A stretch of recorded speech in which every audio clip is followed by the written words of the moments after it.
طيب، شوف بقى يا ابو المفهومية، يا جامد انت اللي محدش بيفهم زيك. شوف يا سبع عصرك، شوف يا فلتة زمانك. كابتن رضا عبد العال بيقول لك الاهلي بيحكم. الاهلي بيحكم ايه تاني؟ انتوا تاني برضو بتوع الاهلي نادي الدولة، انتوا تاني. بس ماشي، خلينا معاك. الاهلي بيحكم ايه بقى؟ الاهلي بيحكم مين حضرتك؟ حضرتك بتقول ليه الاهلي اللاعيبة المحترفة اللي عنده زي معلول وديانج وغيرهم سافروا؟ سافروا عشان منتخباتهم. ليه الاهلي بقى ما اعترضش على سفرهم ومعترض على انضمام لاعيبته للمنتخب؟ يا ابو المفهومية افهم. الاهلي ما اعترضش. افهم. الاهلي ما اعترض، في فرق كبير جدا والله يا كابتن. الاهلي ما اعترضش، الاهلي طلب، مش اعتراض. الاهلي طلب. طلب ايه؟ طلب التعاون. طلب التعاون من مين؟ من منتخب بلده. من منتخب بلده.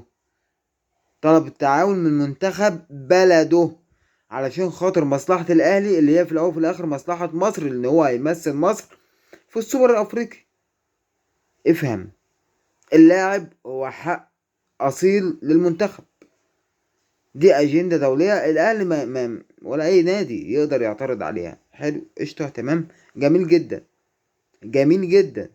فبالتالي الاهلي ما اعترضش على سفر لاعيبته المحترفة، ولا اعترض برضو على انضمام لاعيبته المحلية للمنتخب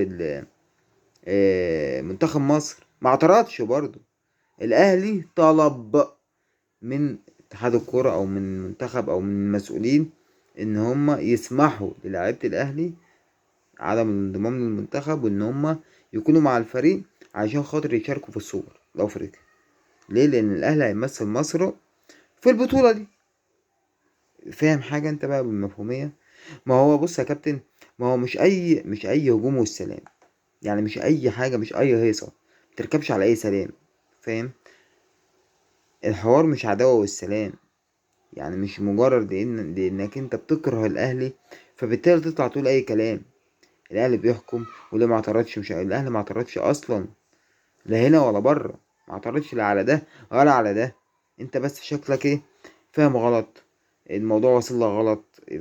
يعني اتمنى اكون انا صلحت لك بس المعلومه الصغيره قوي دي. اتمنى. الاهلي ما اعترضش اصلا سواء هنا ولا هناك، ولكنه طلب من منتخب بلده التعاون معاه علشان خاطر مصلحه مصر اللي الاهلي هيمثلها، خصوصا ان المنتخب حاسم خلاص. حاسم صعوده اساسا الادوار النهائيه. فالموضوع بالنسبه له ماتش اثيوبيا تحصيل حاصل، ماتش تونس ودي. فالموضوع بالنسبه للمنتخب سهل، منتخبنا سهل. فهو طلب التعاون، ما اعترضش نهائي خالص.